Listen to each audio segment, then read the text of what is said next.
Now we're going to model what happens with crop residue.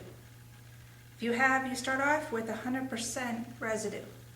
And how I'm representing that is by rubber bands. You can use just about anything to represent this residue. You can use residue itself. You can use plastic straws. Anything that's going to be able to show you what the difference is going to look like as you break apart this residue fraction. So we've started off with 100% residue.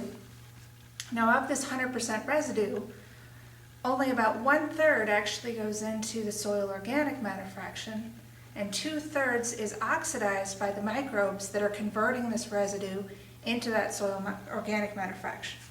So we now have 2/3, or 66%, that is oxidized, lost to the atmosphere as CO2. The remaining, of the remaining, 29% is utilized in the building of organic matter. Some of it will become humic organic matter, some of it will become some of the active fractions, and some of them become some of the passive fractions. So this shows you what actually happens with this 100% residue. We're going to have 66% that's going to be gone, and 29% that's remaining. Now about 3 to 5% of the organic matter is going to be in the bodies of the microorganisms that's decomposing this fraction, along with some that have decomposed that 66% fraction.